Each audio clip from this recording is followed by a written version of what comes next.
Estou gravando agora. Bom dia, pessoal. Iniciando mais uma vez, porque mais uma vez eu esqueci de gravar a aula. Quem não estiver podendo ver essa aula ao vivo, vai estar vendo o vídeo. Quem já viu a aula ao vivo pode rever e ouvir novamente o vídeo, as nossas discussões sobre fazer um apanhado, para a gente fazer um apanhado geral sobre aquilo que a gente discutiu nessas duas últimas unidades, né? Falando um pouco sobre o adulto e o idoso nos seus aspectos de desenvolvimento. E a proposta hoje é trabalhar essas questões a partir de questionamentos, né? Eu trouxe alguns questionamentos, perguntas bem abertas e, é, e alguns conceitos que são pertinentes para que a gente trabalhe e contemple as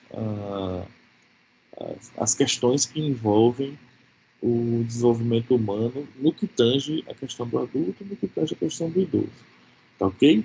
Então, a ideia hoje e agora é que a gente participe. Eu vou precisar realmente que todo mundo, bem ou mal, de alguma forma, todo mundo passou por esses temas todos, né? Assistiu às aulas no momento que estava transmitindo ao vivo, ou depois gravado, não importa, mas assistiu, leu o texto, respondeu as atividades do AVA. Então, tudo isso colaborou e colaborará para que hoje a gente possa tirar dúvidas ou trazer alguns entendimentos que ficou para a gente, para que a gente possa ir corrigindo algumas arestas e discutindo e aprendendo coisas novas, né? Eu não sei tudo e hoje também me coloco à disposição de vocês para aprender junto, tá ok? O primeiro conceito que eu quero trazer é o conceito de maturidade, né? O Winnicott, ele vai discutindo a maturidade dentro da psicologia dele e ele propõe uma ideia de maturidade etária. O que é isso? É que cada um de nós é maduro o suficiente para aquela fase da vida. Então, um adolescente ele é maduro para o, as questões que envolvem a adolescência. E a maturidade ele não é um conceito somente apresentado para o adulto e para o idoso. Geralmente a gente relaciona a ideia de maturidade para o desenvolvimento de todo o nosso ciclo de vida, quando a gente chega no ápice, né, da vida humana, que é a fase adulta, que é onde a gente está maduro. Mas o que o Winnicott vai discutir, na verdade, com esse termo é, é a ideia de que a maturidade ela está para as pessoas no sentido de que o estágio de desenvolvimento que você se encontra requer determinada maturidade ou maturação. Como diz aqui o texto, maturidade é um aspecto importante para a teoria winnicottiana, está fortemente atrelado ao conceito de saúde, à medida em que cada estágio da vida apresenta seu grau de amadurecimento. Então, ele vai acrescentar essa ideia de que o indivíduo maduro o suficiente para a etapa, ele é um indivíduo saudável. Ele é um indivíduo que contempla todas as questões da maturidade e naquele momento a gente considera ele como saudável. Ficou claro o termo para vocês? Alguém quer acrescentar alguma coisa antes de eu continuar? Eu vou deixar aqui no chat, porque se alguém levantar a mãozinha eu já vou saber. Por enquanto ninguém quer falar nada. Gente, outra coisa, se vocês não entenderem o conceito na hora que eu explicar, esse é o momento de pedir para eu voltar, certo? Porque depois que eu estiver lá no 20º slide, essa aula eu já tem uns 60 slides. Então, quando eu estiver no 20º, 40º, eu sou lá naquele primeiro slide, aí vai ser complexo, que o raciocínio da gente fica assim. Camila pode falar. Oi, professor. Oi. Então, a maturidade para o Winnicott, Winnicott, é isso mesmo? O Winnicott, o Winnicott. Winnicott. Significa que, por exemplo, um adolescente, um adulto que souber, ou um idoso, que souber lidar com as questões que eles estão passando, significa que eles estão saudáveis por estarem sabendo lidar com essas situações. Na verdade, a gente ele vai classificar a maturidade pela questão que o indivíduo desenvolve naquele momento. Por exemplo, como você colocou, para o adolescente ele tem que lidar com as mudanças corporais, com a mudança de percepção do mundo, com a forma diferente de se relacionar com as pessoas, né? Então a gente tem três instâncias aqui que eu citei rapidamente, as coisas que eu preciso aprender a lidar. Esse adolescente ele começa a ter uma forma de enxergar e perceber a vida de forma diferenciada. O que é um adolescente saudável e maduro? É um adolescente que, para a idade dele, consegue entender e perceber essas mudanças como naturais e consegue lidar com as relações sociais, com a relação com os pais, que geralmente é conflituosa, e consegue lidar com esses conflitos de forma satisfatória. Isso é uma adolescência normal ou o que a gente poderia dizer adolescência saudável na linguagem do Winnicott, né?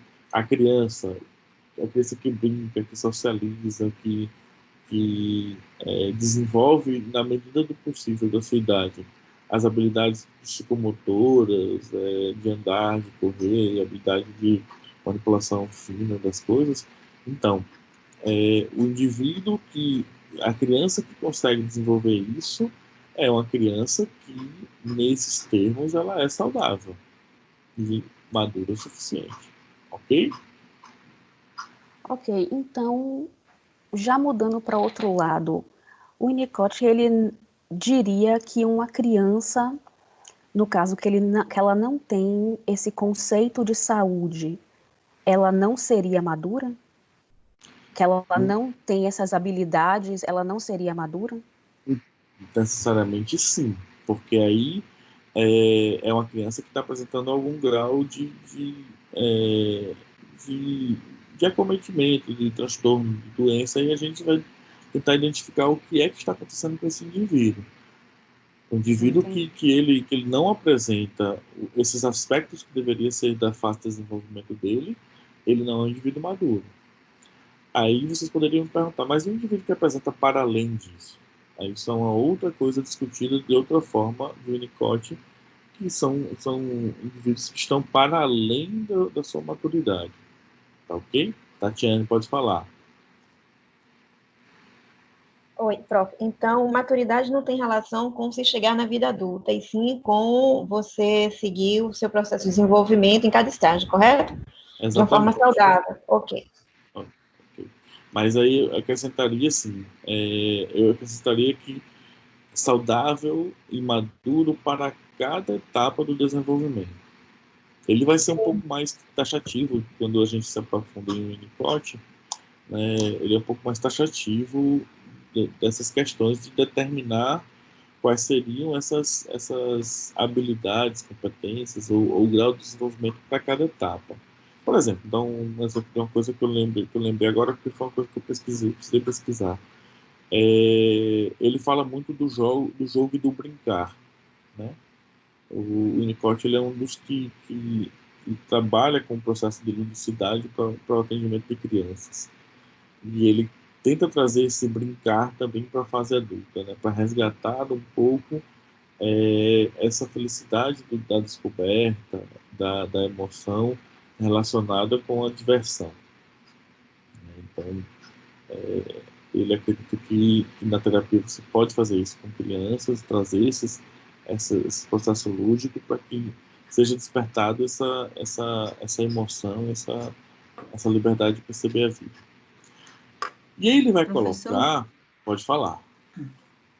em cima disso aí que você falou, a gente, quem tem adolescente sabe que a gente fala a aborrecência, né? A fase da aborrecência. Essa fase que eles estão passando, o adolescente, e muitas vezes é uma crise, desencadeia um lado meio agressivo, não sei o quê. Essa fase não está passando bem por essa maturidade? Não necessariamente, porque para a adolescência, a, a crise existencial ela é natural. A forma como eu vou lidar com isso depende de cada um. O aspecto para a gente observar dessa questão é como eu resolvo os dilemas. E se eu consigo resolvê-los. Dá um exemplo assim, já cortando o que eu ia falar da infância, da adolescência vai se encaixar do mesmo jeito. É natural que haja um conflito entre as crianças e os pais. Por quê? Porque eu penso os pais, não, adolescente e os pais, porque o adolescente ele está experimentando pela primeira vez na vida uma individualidade. Ele está experimentando ter autonomia, né, sobre a sua vida. Então, isso faz parte do ser adolescente, ok? Então, se ele lida de forma agressiva, se ele lida de forma mais branda, se ele lida de forma um pouco mais eloquente, cada adolescente vai ter o seu modelo para lidar com isso. E aí, assim, quanto mais, eu posso dizer, quanto mais agregador for o processo do adolescente de passar por essa fase, mais a gente adulto vai gostar. Mas não necessariamente é a forma que todos os adolescentes têm para resolver os dilemas. Entendeu? A gente tem que lembrar que nessa fase da adolescência a gente tem o córtex cerebral ele pouco desenvolvido com as questões da lógica e a parte das relações emocionais elas estão bem desenvolvidas, elas estão inclusive exacerbadas, fazendo com que o adolescente ele tenha muito mais impulsos para resolver problemas do que resolver problemas de forma lógica. Alguns adolescentes conseguem resolver o problema tanto por questão emocional, por uma questão lógica e fazer um meio termo das duas coisas. Alguns adolescentes não. Mas todas essas questões são naturais da fase da adolescência porque cada um tem uma forma diferente de agir. Ok? Então, não é que seja um, um processo patológico ou neurótico se ele é agressivo, se ele é ausente. Não. A gente tem que entender como é que é toda a construção de vida dele. Se for um comportamento que é totalmente destoante do processo natural, aí a gente observa. Né? Se for um comportamento que é bem diferente de tudo que foi esse indivíduo durante a infância, aí a gente observa. Meu filho não era desse jeito, mudou completamente. A gente costuma falar isso. Né? Eu não gosto, eu, Roberto, particularmente, não gosto do termo aborrecente, porque parece que a culpa das respostas agressivas do adolescente é dele. Mas não, foi a forma que ele aprendeu a resolver as coisas, inclusive no sentido, já já eu deixo o Tatiana se falar, inclusive no sentido do entendimento de que, às vezes, é a única forma que ele encontrou de ter os seus problemas solucionados. A agressividade, ser grosso, às vezes, ser um pouco transigente. Pode falar, Tatiana. Professor, eu também não gosto muito desse termo, não, porque isso acaba rotulando, né, o adolescente. E se ouve muito falar dessa forma, né, como se fosse até um aspecto natural, aborrecente, associar adolescência à aborrecência. Essa pessoa que é A ser uma intransigente. pessoa intransigente, sabe, que não sabe o que faz, e não é por aí, realmente. Acho que tem que ter um cuidado nesse sentido. Eu não gosto muito também, não. Eu acho que é um termo pejorativo que rotula. Isso. Então a gente precisa começar a evitar, porque assim, até pra gente, psicólogo mesmo, acaba indo na onda de observar o indivíduo dentro de um espectro que seja pejorativo para ele. Então, a gente precisa conhecer as pessoas. É óbvio que existem adolescentes que são pirracentos, existem adolescentes que são que têm um caráter duvidoso, assim, ninguém está livre disso, mas não é a maioria. Né? A maioria do adolescente ele tenta se ajustar. Essa é a grande luta dele. Né? Ele precisa aprender quem ele é. É a fase que isso vem à tona. Porque a gente costuma dizer assim, quando eu dei por gente, né? Quando eu dei por mim, ou seja, quando eu me percebi Geralmente isso acontece na adolescência. Assim, são pouquíssimas as crianças que têm uma noção corporal, uma noção de si, de forma mais abrangente. O que a gente vai encontrar geralmente são adolescentes que apresentam isso, apresentam esse dilema, assim, né?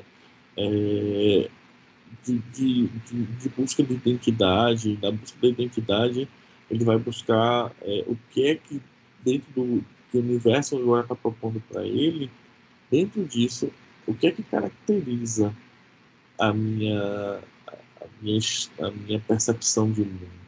O que é que caracteriza o, o que eu gosto de ser? Essas coisas eu vou começar a seguir isso.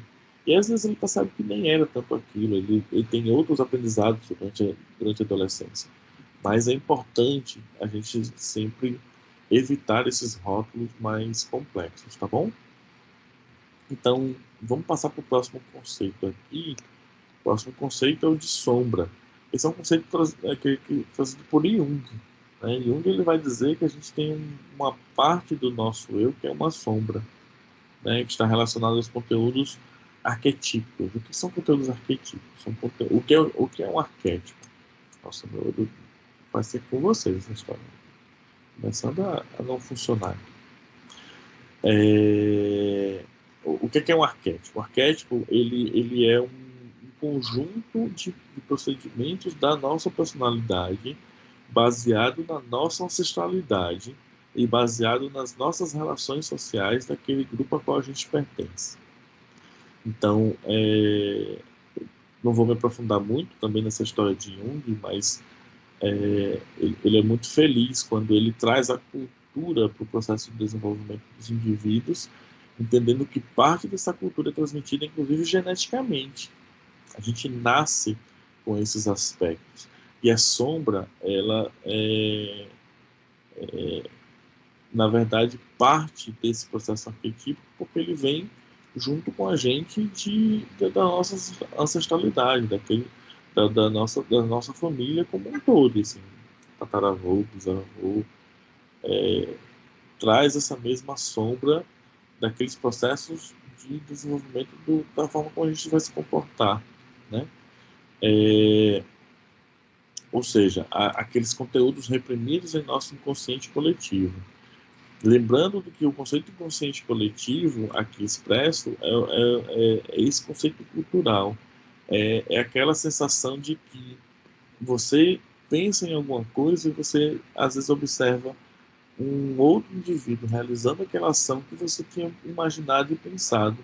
Ou você ouve alguém falando uma coisa que para você faz muito sentido, mas você nunca tinha ouvido falar antes, mas para você parece muito natural aquilo que está sendo dito. Então, o inconsciente coletivo, ele na verdade, dentro do processo dos arquétipos, é uma parte da gente que a gente, inclusive, capta o inconsciente que está na... Vou chamar atmosfera, né? Porque não tem outro termo melhor agora para falar. Que está aí presente e a gente consegue captar, né, o inconsciente de outras pessoas através das nossas relações com as coisas. Quantas vezes a gente já pensou em alguma coisa, pensou sobre alguma coisa e dias depois a gente viu aquilo sendo realizado numa música, num filme, na novela. Alguém quer falar alguma coisa? Oi, prof. Pode Então, falar. eles também podem ser representados por imagens, né? Os arquétipos? Sim. Sim, sim. Na verdade, a gente vai encontrar formas de arquétipos diferentes em várias culturas diferentes. Sim, Só sim. que quando ele começou a relacionar uma cultura com outra, ele começou a perceber semelhança nesses arquétipos, Sim, sim. semelhança cultural nesses aspectos presentes no desenvolvimento da personalidade da gente. Né? Precisamos da sombra para interagir, para integrar os conteúdos, mas ela não é em si a integração. Então, a sombra, ela é esse resquício e essa parte mais obscura de quem a gente é.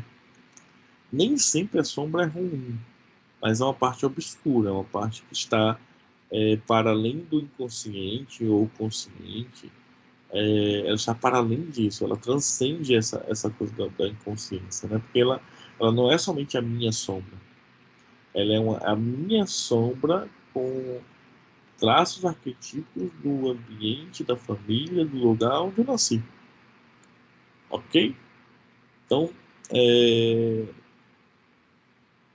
por que eu trago esses outros conceitos? Né? Para que a gente entenda de onde é que Jung tirou isso, né? Jung, ele, quando ele rompe com o grupo seleto da psicanálise, ele começa a viajar e começa a andar pelo mundo para pesquisar e trazer, entender novas formas de comportar-se, de ser e de entender as nossas relações com o mundo.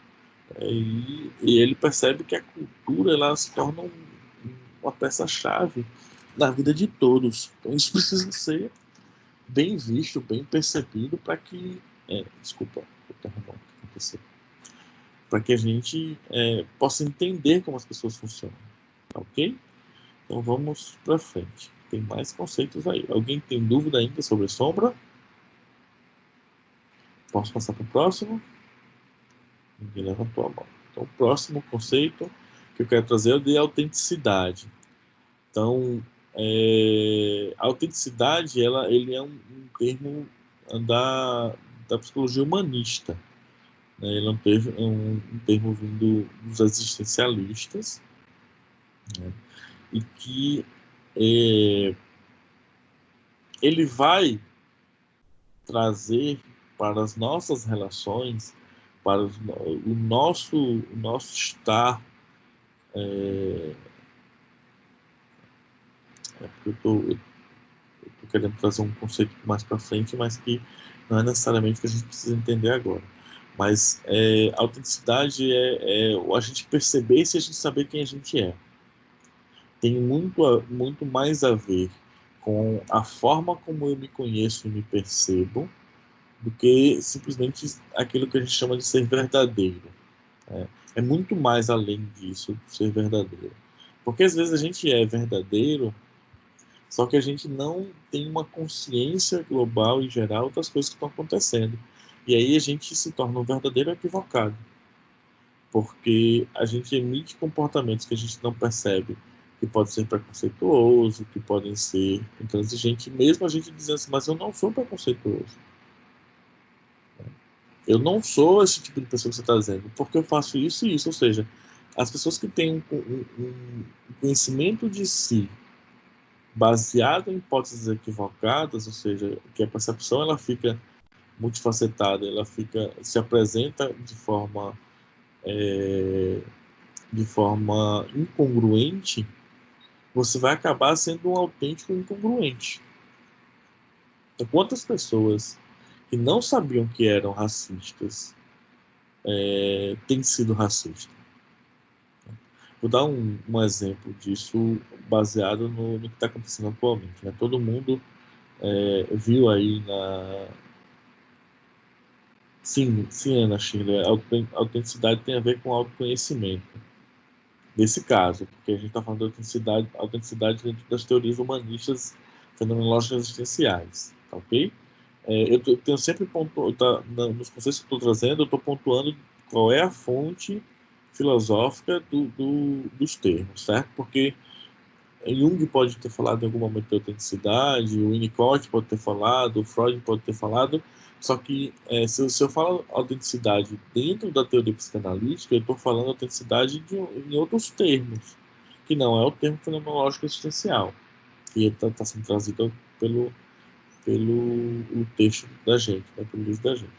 Então, voltando, né, todo mundo deve ter acompanhado a história desse negro norte-americano que foi morto por, inicialmente, como o pessoal falou, de imprudência, né, do policial, mas na verdade é um aspecto de racismo que a gente sabe muito bem que existe, e não é sobre isso que eu quero discutir. Eu quero discutir sobre a hashtag levantada, né, que é todas as vidas negras importam. Né, todas as pessoas negras importam. Todas as vidas importam. Aí você vai desdobrando essa frase E você vai percebendo em algumas pessoas um racismo institucional presente de forma velada. Por que eu estou querendo dizer isso? Todas as vidas importam de verdade para você, né? É, o, o, a instituição que a gente vive, sociedade, ela é uma instituição que geralmente mascara as lutas das minorias, acreditando que todas as pessoas são iguais. Vou repetir. A sociedade que a gente vive mascara as lutas das minorias, acreditando que todos são iguais. Por mais que a Constituição nos diga que todos são iguais perante a lei, as pessoas elas não são tratadas de forma igual. As pessoas não são tratadas pela justiça da mesma forma. Então, eu posso ser uma pessoa autêntica, eu posso declarar que eu não sou preconceituoso, mas eu não percebo que na hora que eu coloco que eu quero subir, que eu quero fazer valer a voz de todo mundo falando sobre a questão do racismo, e eu digo assim, mas não só são as vidas negras que importam, todas as vidas são importantes. Isso parece uma coisa bonitinha, isso parece uma coisa assim linda de se falar, porque a humanidade é importante. Se a humanidade tratasse todo mundo de forma igual, mas não trata. E a gente sabe muito bem que existe uma diferença no lidar da sociedade com uma pessoa de pele branca e uma pessoa de pele preta. E isso é racismo estrutural. Por mais que você não se reconheça como um racista, enquanto você não percebe que há privilégios em ter a pele branca, quando você não perceber isso, você vai entender e perceber que o racismo está instaurado, instituído nesse sentido. Porque você invisibiliza, só para concluir, você invisibiliza a luta dos negros nesse momento, que é o momento deles brilharem e lutarem, dizendo que não é só as vidas negras que importam, as vidas do branco também importam, como se isso fosse algo magnífico, mas não é. Você está invisibilizando o negro. Você está impedindo que ele tenha voz, calando a voz dele. Você, enquanto pessoa branca, para dizer e determinar que ele está errado no que ele está falando. Pode falar, Tatiana. Pode falar. Tatiana, cortei você. Oi, professor, me desculpe. Eu esqueci de levantar a mão antes, me perdoe. Não tem problema. Olha, isso que você está falando é interessante, porque acho que foram nos últimos episódios do Big Brother, me chamou a atenção.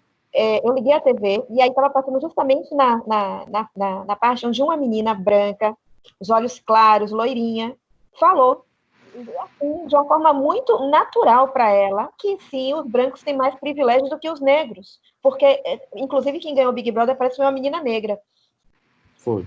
E no outro dia essa menina saiu, né? Porque pelo que eu percebi ali, ela estava no paredão.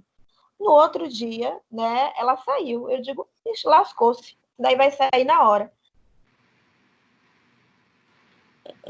E assim, e aqui foi a forma natural como ela trouxe isso. Entendeu? E ela enfatizou. Ela fez assim, sim, com certeza. Alguém mais levantou a mão aí. Tatiana está cortando. Os brancos têm Tatiane? Alô? muito mais privilégio do que os negros. Precisa ser assim. Ô, gente. Ô, Tatiane, tá falhando muito essa fala. Eu Não sei se vocês estão me ouvindo. Meu computador deu Tá algum falhando, erro. sim.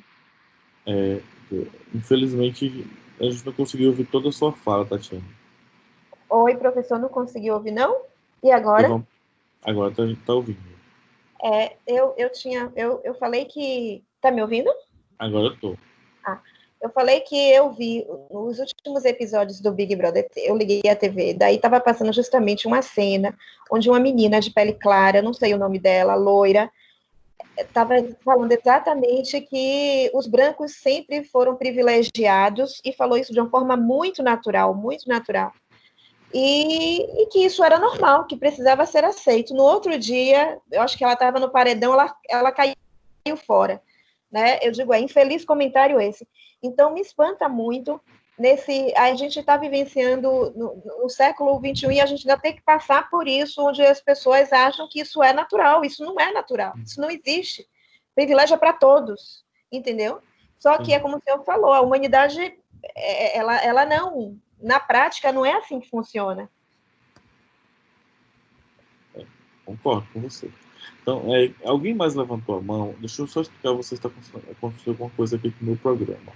Alguém mais levantou a mão, quer falar? Eu não consigo enxergar quem é, mas pode falar, quem quiser. Obrigado, Tatiana, pela sua fala.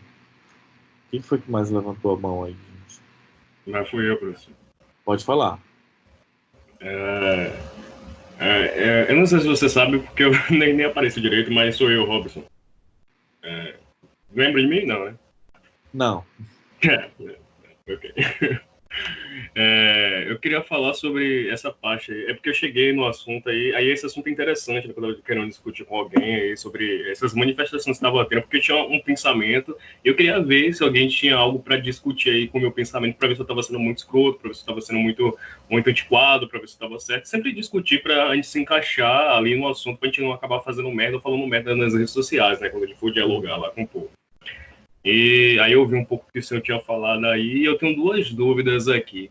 A minha primeira é sobre as pessoas brancas nessa manifestação, né, que é um poderio negro, né, das pessoas que não aguentam mais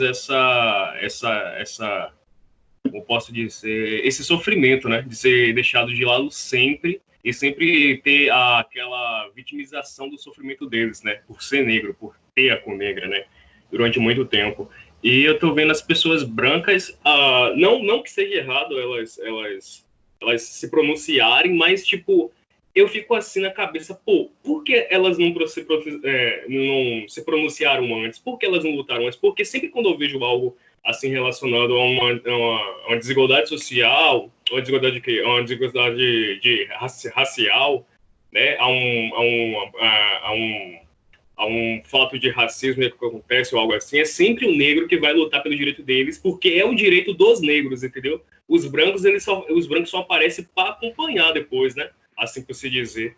Então, tipo, agora que tá um negócio meio chocante, assim, mais visível, né? Que eles tiveram que extrapolar um pouco para chamar a atenção do mundo para aquilo que estava acontecendo, porque já foi passado umas 3 vezes, né, pelos casos que aconteceram nos Estados Unidos, e eles não queriam que passasse de jeito algum, então tiveram que extrapolar, e a mídia pegou, né, e eu tô vendo muitas pessoas brancas se manifestando, muitas pessoas brancas que antes diziam que não tinham, que era um movimento banal, agora se manifestando a favor deles, então fico assim na minha cabeça, será que eu tô sendo escroto demais, eu tô sendo muito preservador ao lado do negro, ou eu tô certo e o que os brancos estão fazendo tá errado? Eu não fiquei nessa dúvida, eu queria que você me tirasse essa primeira dúvida aí, professor, se você entendeu. Então, vamos lá. Inicialmente, assim, o que eu entendo que você tá discutindo é a questão do lugar de fala. O que é a ideia do lugar de fala? Que tenha muito a ver ainda com a autenticidade. Lugar de fala é a ideia de que eu, enquanto uma pessoa privilegiada, não posso tirar a fala de outra pessoa que está sentindo realmente aquele processo. Dentro da psicologia, isso é expresso pelo processo da relação terapeuta e cliente. Quando o terapeuta acredita que o que ele acha sobre o seu cliente é muito mais importante do que o cliente acha sobre si. E, na verdade, você está tirando do cliente a possibilidade dele se perceber e de entender quem ele realmente é. E aí, quando a gente vai para os movimentos sociais, né, que hoje em dia eles estão muito mais estruturados, a gente vai perceber que, aos poucos, as pessoas que se percebem no lugar de privilégio reconhecem esse privilégio, mas, diferente do que Tatiana tinha falado, eles não reconhecem esse privilégio como sendo algo bom. E aí, na hora que eles podem lutar ao lado das pessoas que são menos privilegiadas, eles estão colocando ali a sua cara, o seu nome, para dizer assim: eu sou uma pessoa que é privilegiada, eu estou lutando pelo direito do outro que não é. Não que eu seja uma pessoa superior, porque nesses casos o branco está ali para apoiar o processo, não para falar pelo negro, é para apoiar aquilo que ele está fazendo, dizendo que aquilo é legítimo. Vou dar um exemplo disso sobre o feminismo, para vocês entenderem. Quando pela primeira vez que comecei a estudar o feminismo, comecei a me aproximar do feminismo, existia uma coisa que me incomodava muito, que era o fato de, por exemplo, se tem uma mesa sobre feminismo, sobre a questão da mulher, por que que eu, Roberto, psicólogo, que estudo tanto sobre isso, não posso ir ali falar? Porque, ao fazer isso, eu estou fazendo com que eu, Roberto, psicólogo, e naquele momento representante do patriarcado, estou tirando a possibilidade da voz de uma mulher em falar, e estou eu indo ali falar no lugar dela. E aí, mais uma vez, por mais que as minhas intenções sejam muito boas, eu estaria ali tirando a voz de uma mulher mais uma vez, exacerbando ainda o patriarcado. Então, da mesma forma com o racismo, que assim, os brancos que estão ali, eles estão ali reconhecendo que tem um privilégio, mas que eles precisam engrossar a voz de que esses privilégios precisam acabar. Mas eles não podem, nesse momento, achar que eles são as pessoas que têm que lutar. Entendeu? Eles estão lutando pelos outros, na luta dos outros, na luta do preto. Mas ele ali, naquele momento, se ele está ali por uma questão altruísta, achando que assim, olhe como eu sou superior e eu vou dar agora a voz para uma pessoa preta. Aí continua o racismo e não tem evolução nenhuma. Mas se ele está ali entendendo que aquela luta é legítima, que é real, que os privilégios precisam acabar, que as pessoas precisam mudar, aí sim a gente vai ter uma evolução social. E aí sim faz sentido aqueles brancos estarem ali. Aí sim faz sentido o branco estar nesses ambientes, entendeu? Então, tem uma cantora que começa um show dela, eu não vou lembrar o nome dela agora, mas ela começa o show dela fazendo assim: se você é branco e está aqui nessa plateia, se sinta um privilegiado, mas infelizmente eu não estou fazendo um show para você hoje. O show é só para quem é preto. Então não se sinta diminuído, porque eu só vou fazer o meu show para as pessoas pretas. Parece que é uma incongruência, mas na verdade é um grito de liberdade de dizer assim: eu estou no meu lugar de fala e eu vou fazer o meu lugar de fala para quem eu acho que deve ouvir, para minha população, porque vocês outros são privilegiados e sempre estiveram na crista da onda. Isso precisa acabar, isso precisa mudar. Então, são coisas e questões confusas e complexas, mas que, na verdade, geram situações e dilemas que a gente pode ter dentro da perspectiva geral da psicologia do que é o conhecer-se e do que é o perceber-se. Ok? Tatiana quer falar? Eu tentei aqui levantar a mãozinha, mas não consegui, não. Ah, tá. Pode falar. Eu acho que essa coisa dos brancos, né, estarem no movimento, eu acho que é como o senhor falou mesmo, você falou mesmo, né, essa coisa da conscientização, porque já não basta mais não ser racista, né? Tem que ser antirracista, né? Então, a pessoa tem que ter já uma postura ativa, não basta dizer, não, eu concordo com eles e ficar, eles estão se expondo, eles estão indo para a rua, eles estão se expondo a pegar doenças, né? Então, eu apoio essa luta, isso chega, basta, né? Então, é uma atitude, não é uma atitude, eu não sou racista, não, é uma atitude antirracista, né? Que eu acho que já exige, até porque é aquela pessoa, talvez, que já chegou à consciência de que isso não é uma luta, não é um direito individual, isso é um direito Sim, social, né? sim, Isso é uma coisa histórica que levou a gente até a posição que os negros estão hoje e que precisa ser mudada, mas não só pelos negros, e que é uma luta não só dos negros, é uma luta da sociedade, né? mas, Então, é mas, um direito mas que a social, sociedade... apesar do direito de fala, Sim, né, fala. ser o direito do negro. Eu não vi, foi meu marido que falou que esses dias na Globo, acho que não sei se foi a primeira fase, eles estavam discutindo sobre o racismo, depois do que aconteceu, então tem uma bancada. Chegou na bancada, num dia, estava no ar, né? Só tinha branco na bancada para discutir assunto, para discutir sobre o racismo. Só existia branco, eram 5 brancos só, né? Quer dizer, cadê o lugar de fala, né? Aí eu acho que alguém passou alguma coisa, chegou no outro dia, aí foi catando um negro nos Estados Unidos, uma negra catou 5 mulheres e colocou ali para falar. Então, realmente, não tem cabimento você estar falando de racismo e a bancada só ter brancos. Aí falou, essa é a realidade nossa, não é uma culpa da Globo, é uma coisa histórica, mas é uma coisa histórica que a gente tem que ter consciência de que precisa mudar, tem que ter o olhar para mudar, né? Senão É, vai continuar assim. o termo é passar pano. A gente não pode passar pano para atitudes racistas institucionalizadas. Isso. Né? Foi uma vitória quando teve uma mulher preta na bancada do Jornal Nacional. Como assim ser uma vitória isso? Mas é uma vitória. É, Infelizmente é. é. E mudou Infelizmente. muito e tem mudado, né?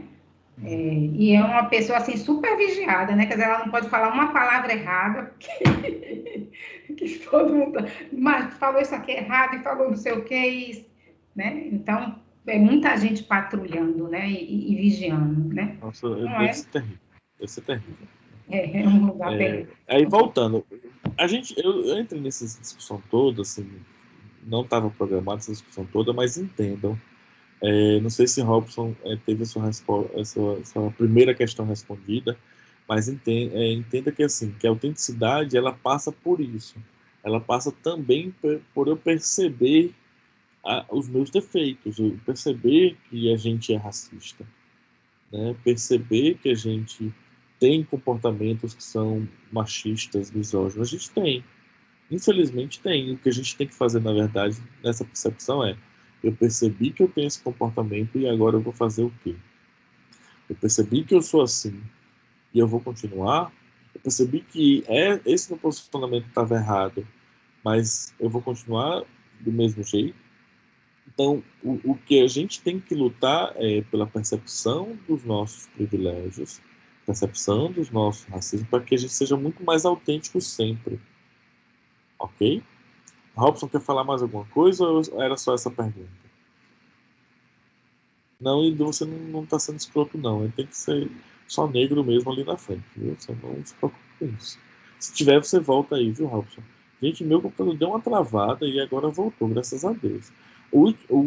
Então, só para finalizar a autenticidade, a autenticidade é melhor abordada nas teorias existenciais e está relacionado ao fato de aceitarmos a vida humana como é e conseguirmos lidar com as ansiedades e as angústias que estão implicadas em nossas escolhas, logo está ligada a uma maturidade pessoal e social. Então, eu vou declarar quais são os meus defeitos e lidar com eles, e não me conformar com eles, e não achar que eu sou menor e estou diminuído por eles. Então, por exemplo, quando um homossexual vai falar do seu lugar de fala, ele está falando das suas dores. E aí alguém chega e diz isso aí é mimimi. Geralmente as pessoas que fazem isso, que trazem essa fala, geralmente, não são todos os casos, geralmente as pessoas que trazem isso, elas não sentem a dor daquele indivíduo que está ali naquele ambiente, naquele lugar, sentindo mais uma vez as suas dores de ser quem ele é.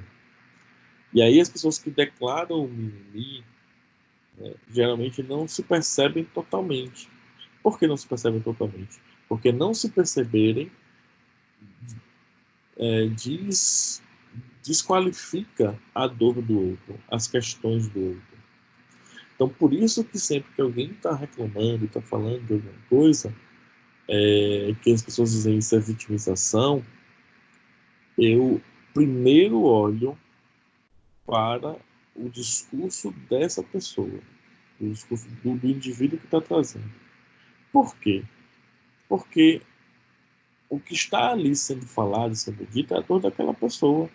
São as questões envolvidas naquela pessoa. Eu não tenho nada a ver com aquilo porque eu não estou na pele da pessoa. No meu lugar de fala, eu sei quais são as minhas dores. E aí, qual é a diferença de mim para outra pessoa? Né? Eu fiz terapia, eu percebi quais são os meus defeitos, quais são as minhas virtudes, onde é que eu sou mais atingido, e aprendi a lidar com isso. Então, talvez, quando alguém comete algum ato de racismo, de homofobia, do que quer que seja, comigo, não doa tanto quanto dói na outra pessoa. Tá cortando? Tá cortando ou tá batendo vento?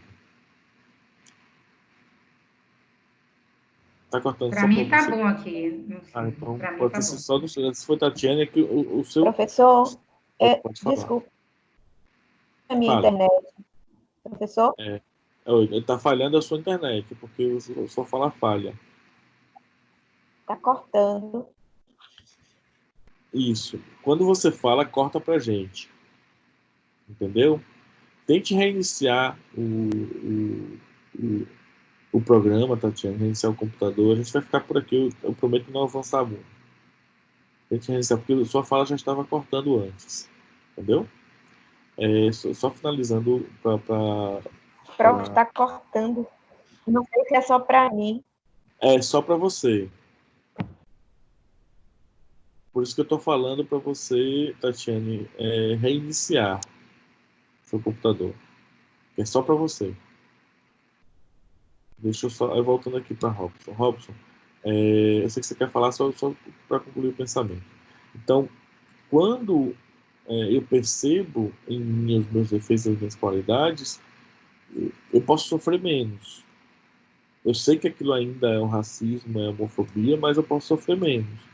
E uma pessoa que não se preparou, não fez terapia, pode ter muito mais dores porque não aprendeu a lidar ainda com as angústias completamente. Robson pode falar. Deixa eu ver se eu escrevo para Tatiana. Alguém escreve aí no WhatsApp que é o dela que está cortando. Robson, pode falar. Quer falar mais? Ok. É porque, tipo, eu tava aqui ajeitando aqui as coisas e eu esqueci que o senhor, eu não sei se o senhor tinha acabado ou não, eu levantei a mãozinha para deixar aqui. Mas pode falar, pode falar. Ok.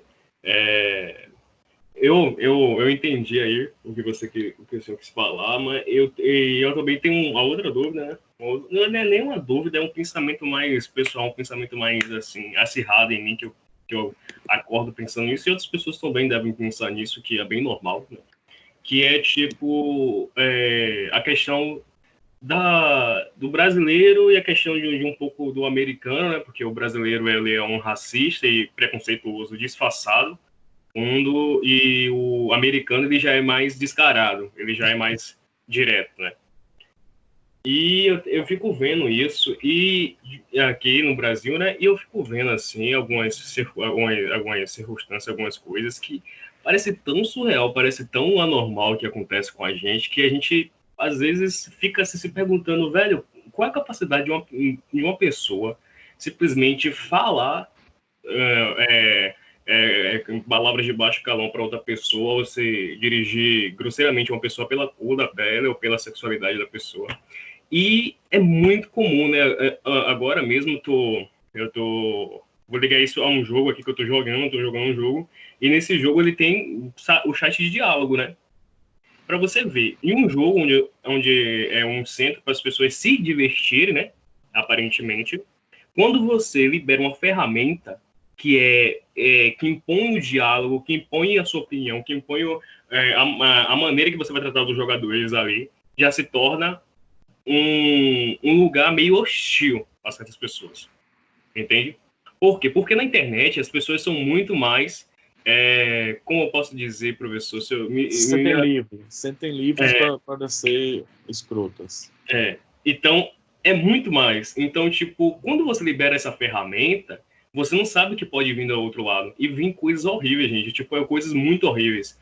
Outro dia eu tô jogando, tipo, o cara ficou o tempo todo chamando o outro do time, sem saber a cor dele. O impressionante é isso, você não sabe qual é a outra pessoa do outro lado, mas você é aquilo porque você é aquilo, independente de você não ver a pessoa ou não. No seu pensamento, pessoas que são negras ou pessoas que são que são homossexuais, elas são sempre rebaixadas. Não importa se você não sabe quem é do outro lado, entende? Você vai continuar fazendo isso independente de onde você esteja, velho. Isso é muito inacreditável.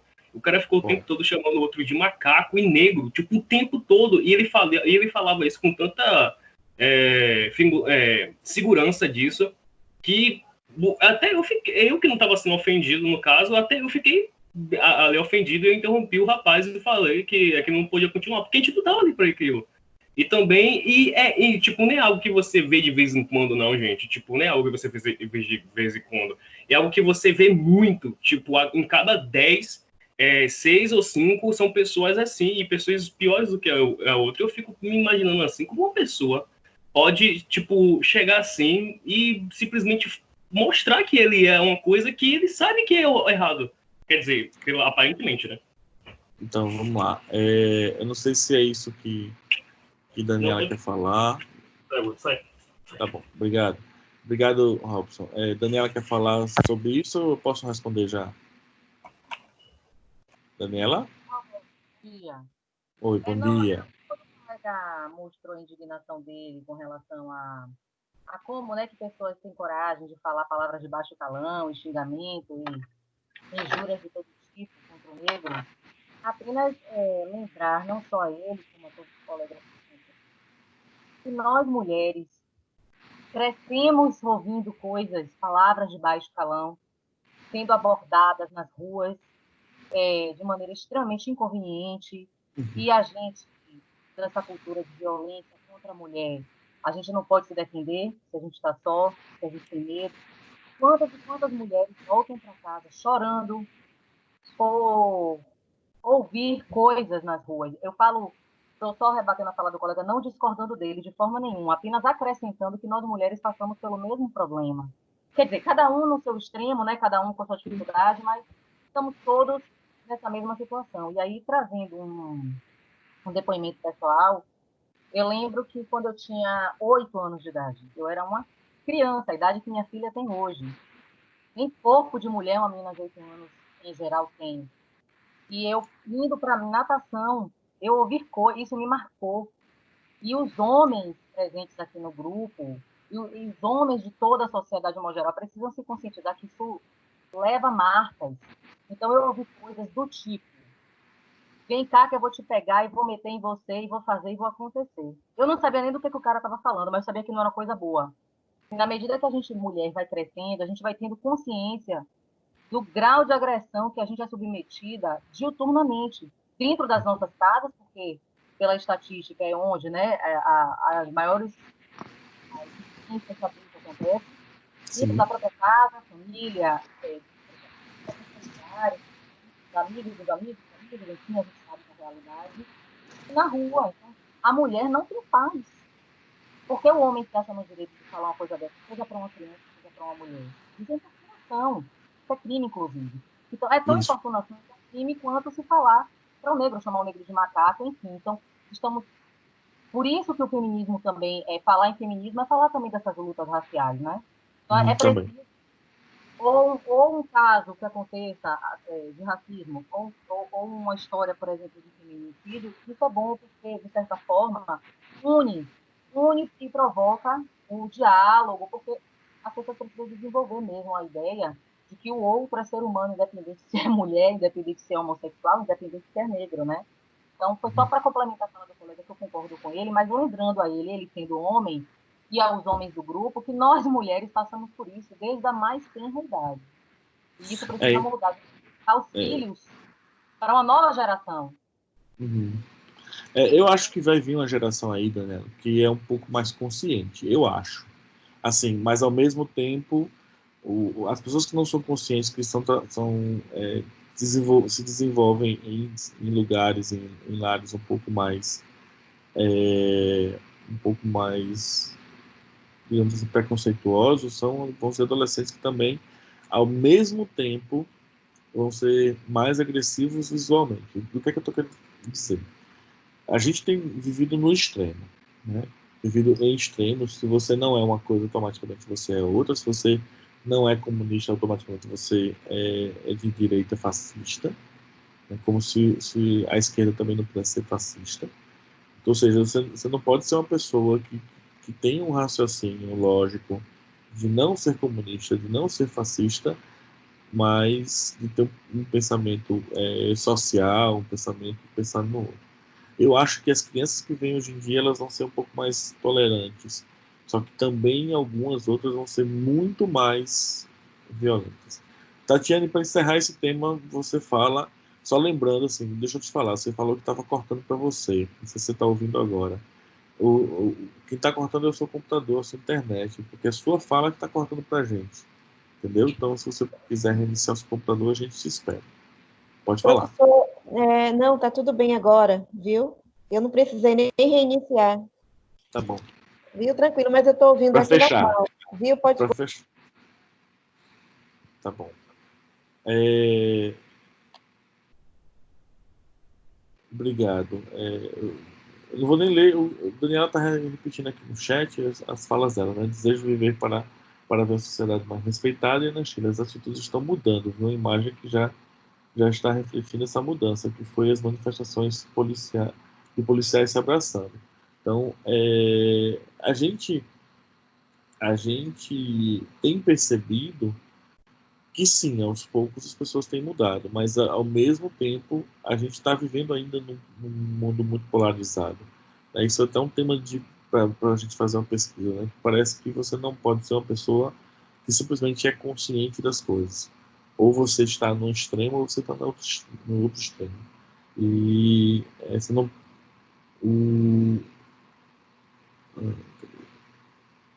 Isso, exatamente. A garotada de hoje talvez seja mais respeitosa. E é isso que a gente precisa combater, né, o tempo inteiro, para que eles percebam onde é que estão os privilégios, para que os jovens percebam que as coisas estão mudando. E aí a fala de Vanessa, exatamente, concordo, Roberto, eu falei lá atrás, está se falando sobre essa garotada de hoje vai ser mais respeitosa. Gosto de pensar assim. Eu também. Eu gosto de pensar que vai ser mais respeitosa, mas ao mesmo tempo a gente vai ver muito mais gente também sendo muito mais agressivo, intolerante, porque isso são questões que, com o tempo, para a sociedade mudar como um todo, né? Para que a gente aceite as diferenças, para que a gente respeite as diferenças. Né? A fala que eu quero concluir essa parte de autenticidade, a fala meu Deus, esqueci o nome do filósofo, de Karl Popper. Karl Popper, ele fala do paradoxo da tolerância. O que é o paradoxo da intolerância? É que você não deve ser tolerante com as pessoas que são intolerantes. É o paradoxo da tolerância, né? Mas dentro do movimento LGBT, na verdade, a gente resgata a ideia, não sei se o movimento negro tem também esse resgate, se alguém puder, depois a gente conversa mais sobre isso, para a gente entender muito esse assunto. Mas o movimento LGBT, ele traz uma ideia de que eu não quero a sua tolerância. Eu não quero que você me ature, eu quero que você me respeite. Porque tolerar, para mim, é muito pouco. E, assim, aceitar não faz sentido. Porque eu não preciso ser aceito por você. Eu porque preciso me aceitar. É onde está a minha autenticidade. Quando eu me aceito, eu me percebo e essa percepção que eu tenho de mim me basta. A minha aceitação, eu aceitar quem eu sou, já me basta. Eu preciso que você me respeite. Entendeu? Então, essa é mais ou menos o cerne da ideia da autenticidade. E o último termo que a gente discutiu desse slide, já para acabar a aula hoje, estou brincando, né? A gente só ficou num slide até agora, que é o conceito de liberdade, que é bastante difundido por Sartre, e propõe uma escolha consciente e a responsabilização que ela deriva. Ou seja, Sartre vai trazer nesse processo do ser adulto o ideário de liberdade total, que é a liberdade de ser você mesmo. Só que a liberdade de ser você mesmo e a liberdade de você escolher o que você quiser para sua vida, inclusive ser uma pessoa intransigente,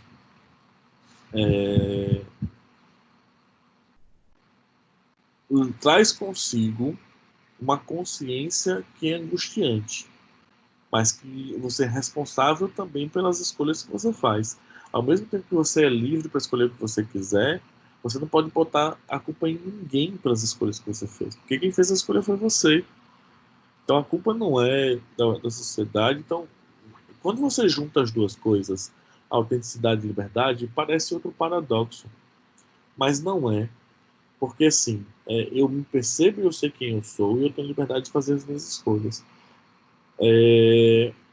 A dor, ela é inevitável, mas o sofrimento, ele é passageiro, ele depende de mim, ele não depende dos outros. Então, sentir dor, infelizmente, a gente vai sentir, vai continuar sentindo.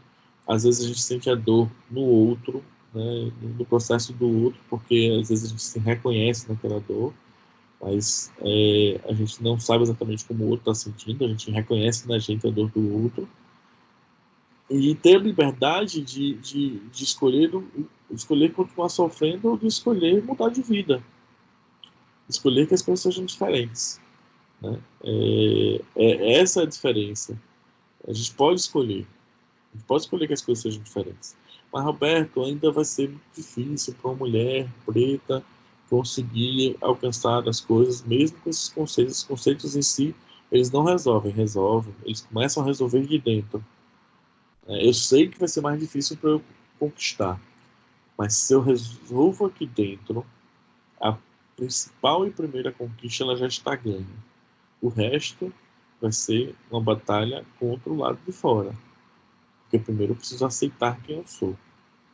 Quando eu aceito, eu começo a ter liberdade para tomar as decisões. Gente, se alguém quiser mais falar sobre isso, vai ter que falar no outro momento, porque senão a gente não consegue concluir a aula. Vamos para frente. Próxima pergunta. Qual a importância do recorte etário para prever o comportamento ao longo do desenvolvimento para a esquina? Né? Para prever o comportamento ao longo do desenvolvimento. Isso na teoria de Skinner. A pergunta ficou um pouco mal formulada, mas entendo. Alguém quer falar? O que é que Skinner fala sobre a idade, sobre essa questão etária, o recorte etário para o desenvolvimento, na perspectiva de Skinner, certo? A gente tratou de Winnicott, a gente tratou de Sartre, fenomenologia, existencialismo, mas agora eu quero ir para Skinner. Alguém lembra? Ninguém. Opa, vou colocar isso na prova. Ninguém lembra, já é uma questão que eu tiro de vocês, pô. Ninguém mesmo, né? Alguém apertou alguma coisa aqui, acho que. Ninguém apertou. Alarme falso. Então, vou eu falar. Skinner, de um certo ponto de vista, ele, dentro do behaviorismo radical, de uma forma geral, a idade em si, ela é muito importante. Mas no processo como um todo, ela é irrelevante. Aí você pergunta, como assim, professor? Como assim é o seguinte, por que a idade inicialmente é importante? Porque existem alguns processos maturacionais do organismo que desenvolvem com o tempo. Contudo, o recorte etário, ele é um processo que para ele é complicado, complexo, porque quando você determina um período de idade para determinada coisa acontecer, você está limitando esses processos. E às vezes esses processos não se limitam a esse tempo que você faz esse recorte. Ou seja, segundo Batista, Biggio e Laurenti, na década de 50, Skinner se ocupou em entender além da variável idade do conceito de maturação, a relação entre filogênese, ou seja, a evolução das espécies, e a ontogênese, processo biológico relacionado ao desenvolvimento, na constituição humana. Então, ele buscava e tentava compreender a espécie humana e o que é meu de direito herdado por essa espécie humana, que é a tal da ontogênese. Então, o que é que está na raça como um todo e o que é que está somente no indivíduo.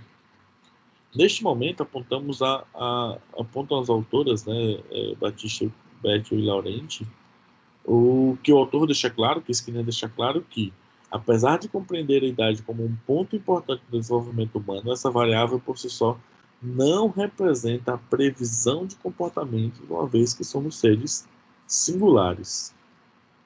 Então, o que a análise do comportamento vai trazer posteriormente, baseado nesse behaviorismo radical, né? Entendam mais uma vez que radical não é porque ele é anarquista, mas ele é radical porque ele tenta entender a raiz do comportamento. O indivíduo ele vai apresentar um desenvolvimento coerente com seu estado biológico, inerente ao processo social. Contudo, é importante que a gente compreenda, acho que o termo esse aqui, é importante que a gente compreenda que essa idade ela determina muito pouco sobre o indivíduo, porque as relações que ele vai ter socialmente, as questões que vão implicar na vida dele é que vão ditar o volume e a velocidade do processo de desenvolvimento. Ficou claro para todo mundo o que é que ele acha de faixa etária? Porque assim, se você pegar Piaget, por exemplo, que é um outro teórico que fala sobre aprendizagem, que fala também sobre desenvolvimento, Piaget vai ter a fase sensório-motora, a fase pré-operatória, operatória formal. O Piaget vai ter esses processos de fase ditos desse jeito, né, colocados dessa forma. Mas Skinner não. Para Skinner o processo é uma curva em contínuo. Para Piaget é uma escada, porque você sai de uma fase e vai para outra, vai para outro patamar, você só desenvolve. Para Skinner você vai como uma curva. Ok? Estou vendo que não tem dúvida, né? Espero que vocês me parem, que senão a gente só termina essa aula amanhã. Próxima pergunta. Como é previsto a noção de trabalho decente segundo a ONU? Que é aquele capítulo que a gente vai falar sobre o processo de trabalho, de busca de profissão, do que é o profissionalismo. A primeira coisa que a gente precisa esclarecer aqui nessa questão é que existe uma diferença muito grande entre... Desculpa, gente, desculpa. Existe uma diferença muito grande entre profissão, eu ter uma profissão, eu ter um emprego e ter um trabalho. Eu falo muito grande, mas elas estão mais ou menos no mesmo termo, mas elas são diferentes uma da outra. Emprego e trabalho às vezes se confundem, porque às vezes você só tem um emprego, mas você não trabalha no emprego. Né? Ou seja, você não tem funções e funcionalidades naquele lugar e você não necessariamente produz algo ali dentro. Então, é só um emprego. Se você não produz nada, não desenvolve nada, é só um emprego. O trabalho ele exige uma ação direta do indivíduo e de transformação interna e externa do processo. E a profissão, né? Nossa, que agora deu um sono, não sei de onde veio. E a profissão, ela é, na verdade, algo que, inclusive, se incorpora à nossa personalidade, se incorpora à nossa identidade, mais do que personalidade. A identidade, ela está para além do trabalho. E dentro dos processos de trabalho, relacionados, já dando spoiler de saúde e doença, a ONU vai transmitir para a gente o que é que seria o trabalho decente. Alguém pode responder? Eu queria que alguém respondesse para a gente poder discutir. Só uma pessoa, qualquer um. Se eu tivesse em sala de aula, eu apontava assim: você, acho que eu vou fazer isso. Eu vou pegar um nome aqui na lista. Você, achei esse nome bonito, eu quero que você fale. Se não falar, eu vou dar ban. Brincadeira. Bora, gente. O que seria trabalho decente?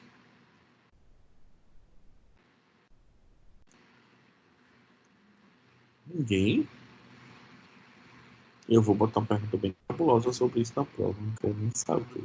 Repita a pergunta aí, professor, por favor. O que é que tá no slide. Né? O que seria trabalho decente para a ONU? Qual é o conceito que você entende? De acordo com a ONU? É.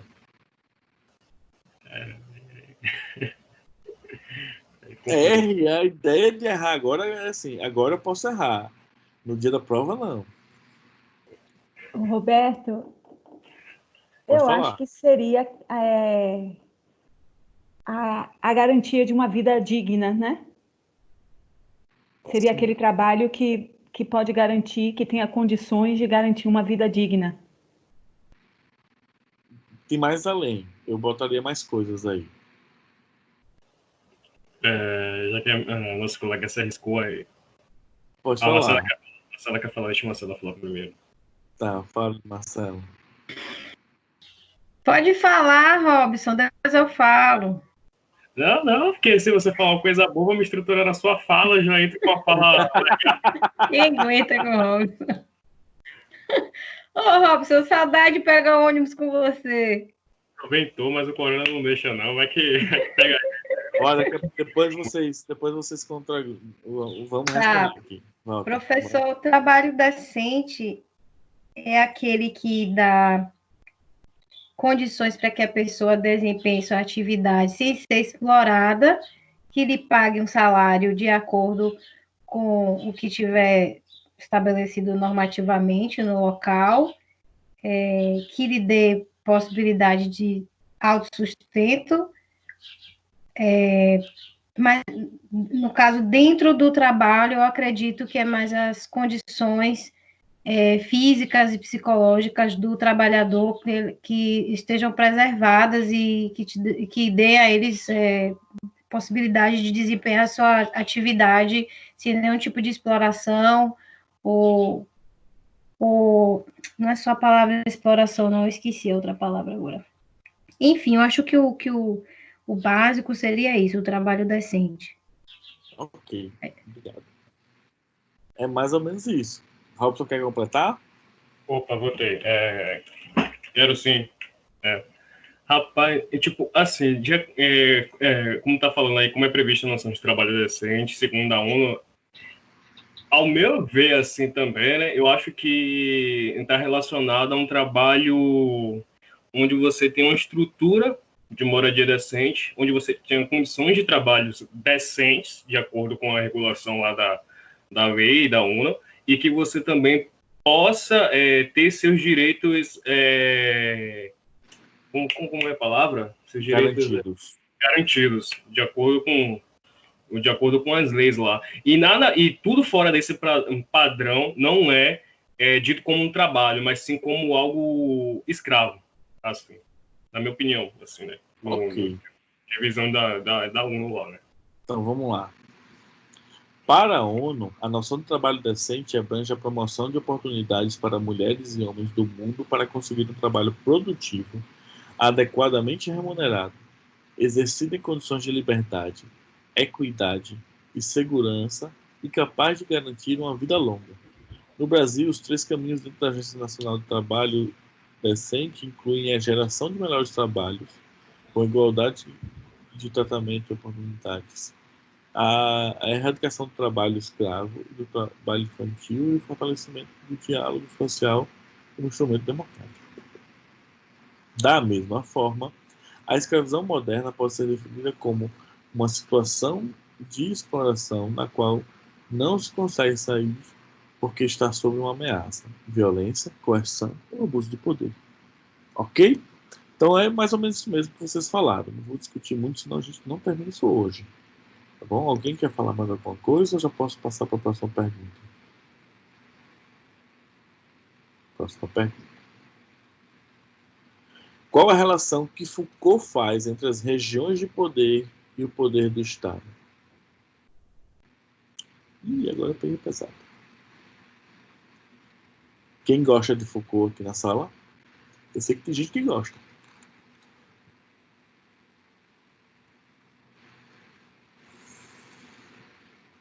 Ai, gente, sono, viu? Não sei nem onde veio. De uma hora para outra. Eu dormi bem essa noite. Então vamos lá. Ninguém está se pronunciando. Eu vou me pronunciar, porque senão a gente não sai daqui hoje. A gente tem que lembrar que Foucault é aquele cara que escreveu... eu ia falar Totem Tabu agora. É aquele cara que escreveu o livro sobre a história do sexo. É o cara que escreveu um livro sobre o ideário de super-homem, o ideário das pessoas serem... desculpa, o ideário de super-homem não, o ideário das pessoas terem seus corpos aviltados, das pessoas terem sua vida determinada pelo Estado, né? E aí, assim, nessa construção social do comportamento que a gente tem perante as outras pessoas do nosso convívio, dependem muito de como essas estruturas de poder essas regiões de poder, desculpa, estão sendo determinadas e estão sendo vistas, né? Então, ele vai dizer que é o seguinte: utilizando referências marxistas, Foucault afirma que nas regiões de poder que se formam os grandes aparelhos do Estado, ou seja, é um movimento de baixo para cima. Portanto, essas regiões de poder, ou poder local, são relações que se estabelecem nos microsistemas, como as empresas, os exércitos, a escola, a família e a igreja. Então, por mais que a gente tenha uma visão de que existe um grande Estado controlador, segundo Karl Marx, né? Na verdade, esse Estado controlador, ele controla através dos microsistemas ou das microsociedades. Então, ele vai regular você pelo lugar que você está trabalhando, pela família que você ocupa, pela escola que você estudou, ou seja, vão ser sempre microprocessos na sociedade como um todo que vai oprimir ou vai acompanhar mais velozmente como que eu posso dizer? Vai acompanhar muito mais velozmente a força e a função das regiões de poder. Então, entendam que o que Foucault ele vai trazer, que existe sim um poder ideológico do Estado baseado em Karl Marx, mas existe também dentro dessa questão, dentro dessa colocação, a ideia de que esse poder do Estado ele não vem do Estado, ele vem das estruturas menores, ele vem de entender que os indivíduos eles partem do particular para o geral nesse sentido relacionado ao desenvolvimento humano. Ok? Eu acho que é isso. Esse é um assunto complexo, não tem jeito. Não tem... Ô Roberto, Oi, pode falar. Eu acho que ele fala dessa questão dos micropoderes mesmo, né? Na verdade, Isso. O poder está nas relações, né? Isso. Nessas relações de poder, que acontece na igreja, família, etc., né? Onde essas... Isso. Essas Onde, relações de poder acontecem. onde elas são criadas. E aí, É. desses micropoderes, eles refletem uma sociedade que determina o processo, determina como as coisas acontecem. Tá ok? É isso. Gente, tem hora que o sono bate, assim, não sei o que tá acontecendo comigo. Eu preciso... Professor, você está de quebrante, toma um banho de pipoca. Será, hein? É Morfeu, professor. Morfeu entrou aí, professor. Meu Deus. É um conjunto. Acho que tem várias divindades aqui.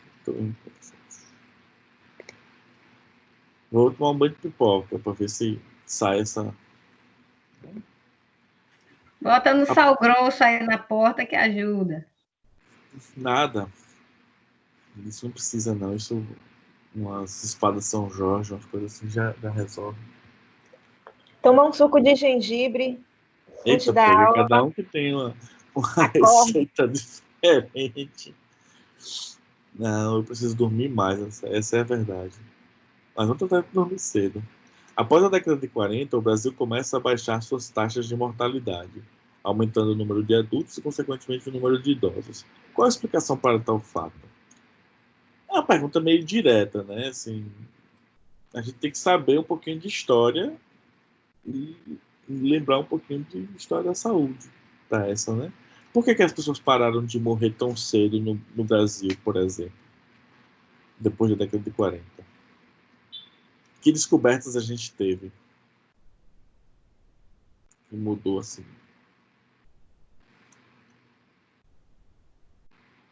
Hein, gente? Ah, professor, foram vacinas, saneamento básico, dentre outras coisas, né?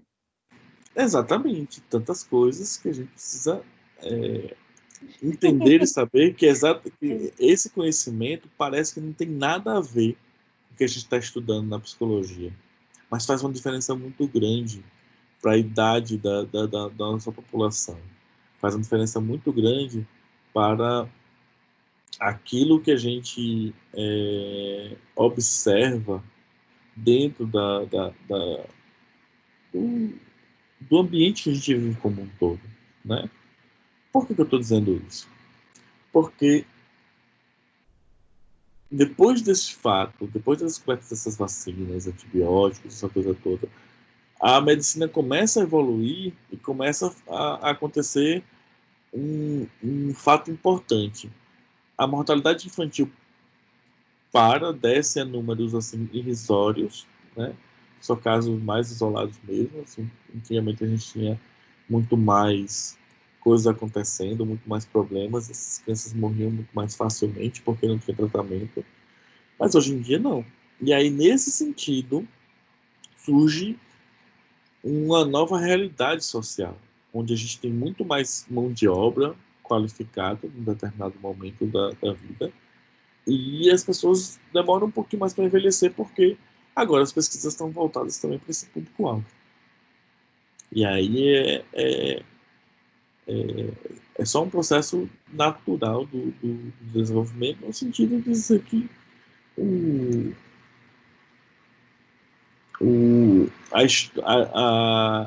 a medicina muda a história, muda o processo histórico, às vezes mesmo sem saber. Então, nós estamos tendo muito menos filhos, porque a vida ficou mais difícil, então a taxa de natalidade diminui um pouquinho, né? Por mais que a gente tenha mais gente na rua, mas você tem uma redução da taxa de natalidade, né? Geralmente os pais vão ter 1 ou 2 filhos no máximo, esse é o sonho da maioria das pessoas, 2 filhos e assim estourando, né? 2, só 2, 2, somente 2. Agora, ao mesmo tempo, a, a, como que eu posso dizer? A medicina, ela nos dá uma visão diferenciada para esse homem moderno, para esse homem que vai vir do futuro, né? Desde o século XIX até meados da década de 40, o Brasil vivenciava altas taxas de natalidade e mortalidade, especialmente infantil. Esse cenário começou a mudar com a redução da mortalidade após a Segunda Guerra Mundial, momento em que recém-descobertos antibióticos foram importados e incorporados à saúde pública do Brasil. Então, a gente traz esses remédios dessas empreitadas, mas ao mesmo tempo A gente tem um outro problema social agora surgindo, né? A gente tem um outro problema que vai começar a fazer sentido para a gente, né? Alguém quer falar sobre esse tema? Eu já pulei assim e me interrompei. Já estou no automático agora. Já tem 6 minutos para acabar a aula e ainda faltam 42 slides. Está no 7º só. Qual a relação entre andropausa e a menopausa e quais os fatores sociais que podemos relacionar com os sintomas? Primeiro, o que é andropausa e menopausa?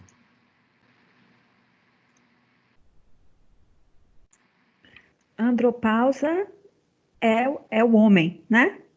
Isso. É a questão O que hormonal acontece do com ele? homem. E Tá. a diminuição hormonal, né? Uhum. Que, se não me engano, está ligada à testosterona. E a Isso. menopausa às mulheres, Isso. que é o estrógeno, né? Exato. Então elas são presentes no climatério, né? A andropausa é o período de transição vivenciado pelos homens, ao passo que este período, quando vivenciado pelas mulheres, é chamado de menopausa. Os sintomas não são construídos pela sociedade ocidental. Eles são biológicos, naturais, de processo de declínio do desenvolvimento feminino, e não se configurando enquanto como a comida chinesa, por conceberem o envelhecimento de modo diferente do ocidental. Não vivenciaram até o momento, nunca se vivenciou até o momento, este momento de menopausa de forma negativa. Gente, a nossa sociedade, ela vê a menstruação, e principalmente a menopausa, de forma negativa.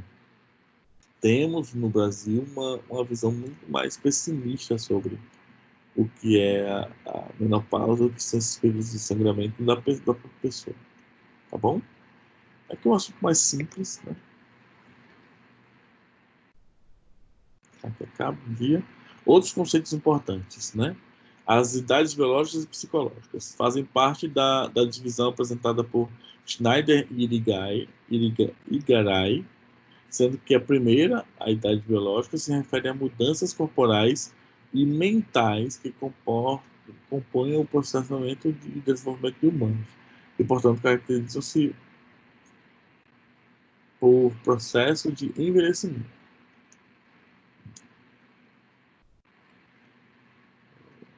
Idade biológica e psicológica. Me perdi. E a segunda, a idade psicológica, pode ser utilizada em dois sentidos, sendo tanto a capacidade psicológica esperada para determinada idade cronológica e também a noção subjetiva de idade, ou seja, a forma como cada uma pessoa se autoavalia em relação às outras. Ok? Alguém mais? Alguém quer falar da idade biológica e psicológica?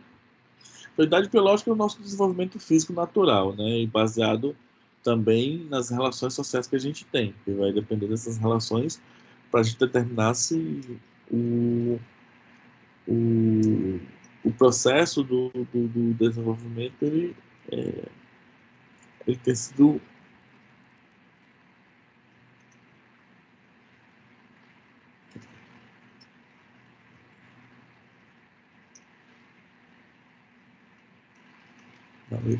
bobagem agora.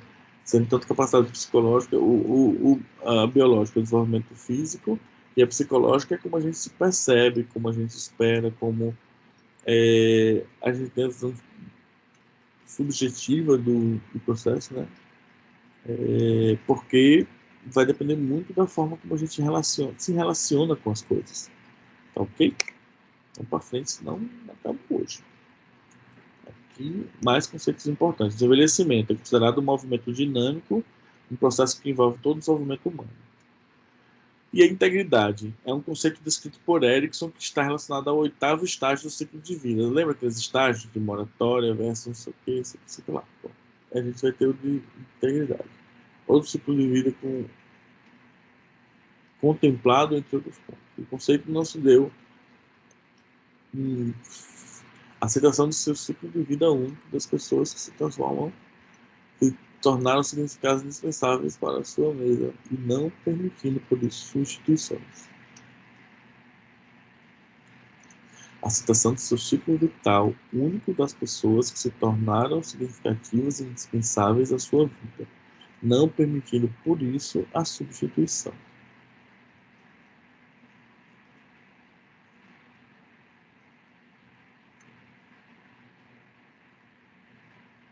Tem uma coisa faltando aqui que eu não sei o que é.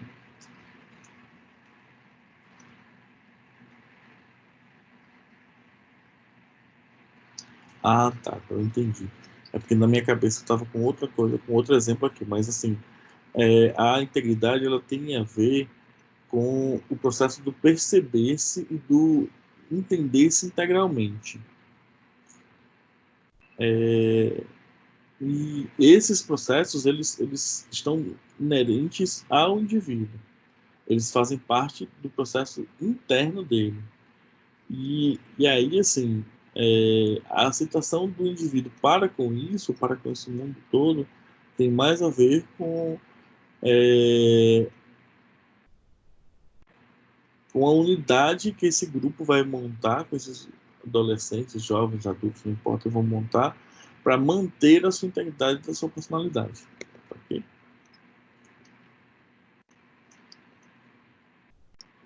Como é construído o conceito de envelhecimento pela OMS?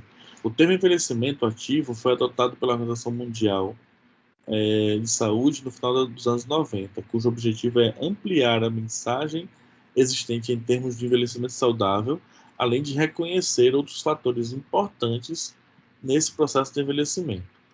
Significa o processo de otimização das oportunidades de saúde, participação e segurança, com o objetivo de melhorar a qualidade de vida à medida que as pessoas ficam mais velhas.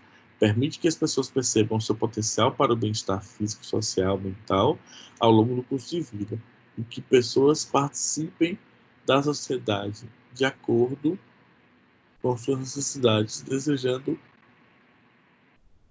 os desejos e capacidades, ao mesmo tempo propicia a proteção, organização e cuidados adequados quando necessários. Eu acho que é só, gente.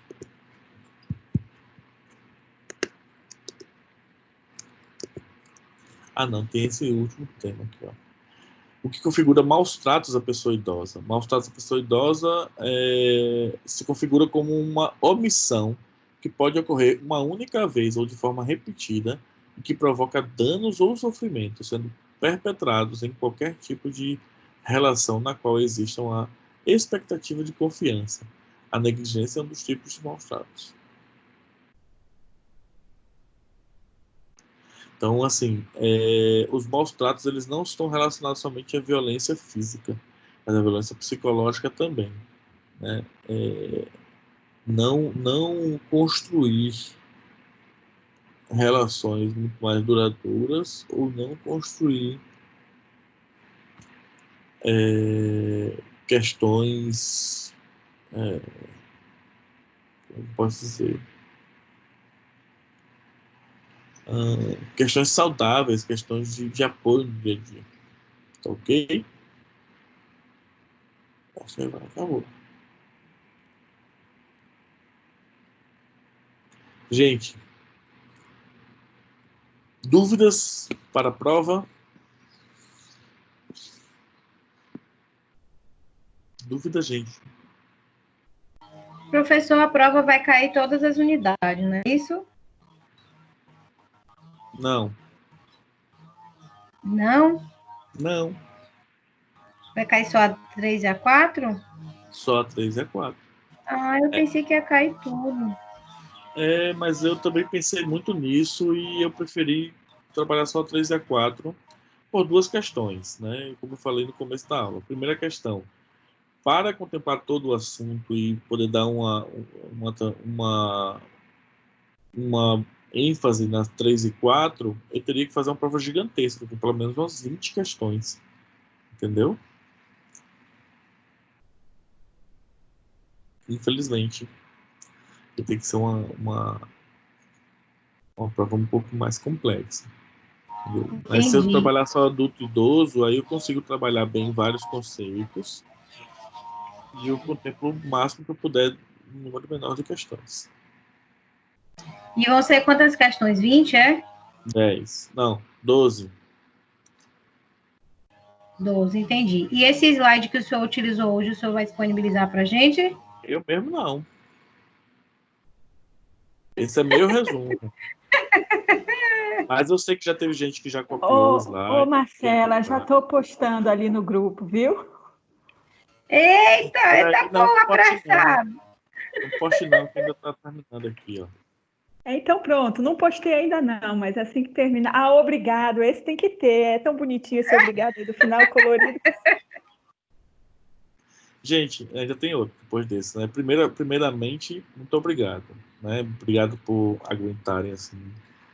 A gente não está encerrando hoje, de verdade, a gente ainda vai ter uma atividade, mas obrigado pela paciência que vocês tiveram, pelo empenho, pela vontade. Eu sei que não deve ter sido fácil, como não foi fácil para os professores. Então, para vocês, no lugar de fala de vocês, eu imagino que também foi bem difícil, foi bem complexo. Eu sei que a gente precisou se readaptar, todo mundo, isso precisou ser muito rápido, até que a gente se adaptasse, tivesse que adaptar a todas as outras coisas, né? Assim, imagino que tinha gente que passava o dia fora de casa praticamente, e agora está tendo que conviver, né, com pessoas que você nunca conviveu na vida.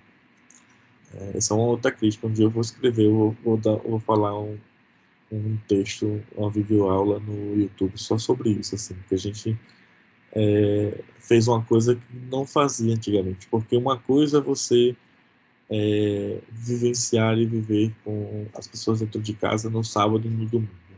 Isso é uma coisa. Outra coisa é você estar 24 horas por dia na mesma casa com uma pessoa que você não conhece. Porque você não conhece seu marido, sua esposa, seus filhos.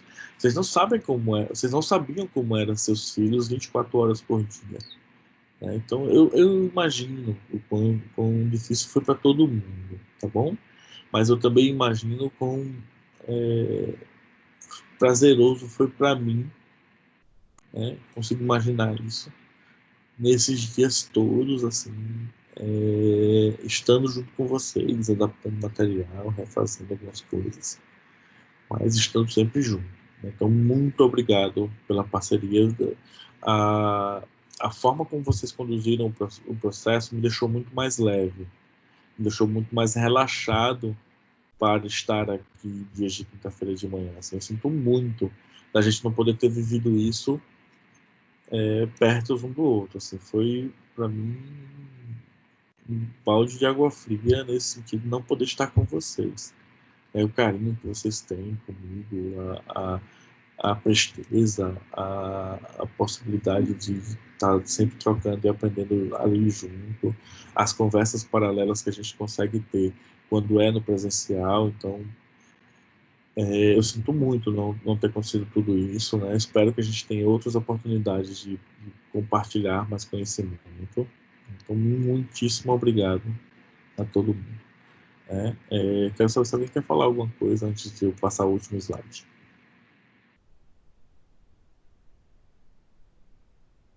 Ninguém quer falar? Ninguém levantou a mão? Não, prof, eu queria, na verdade, tirar dúvidas sobre aquela atividade que está lá no AVA, mas aí o senhor vai falar depois, não é isso? Isso. A gente vai ter um dia só para fazer isso.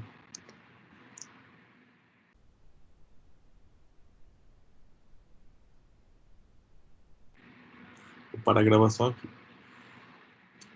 Amei a sua carinha, professor. Ficou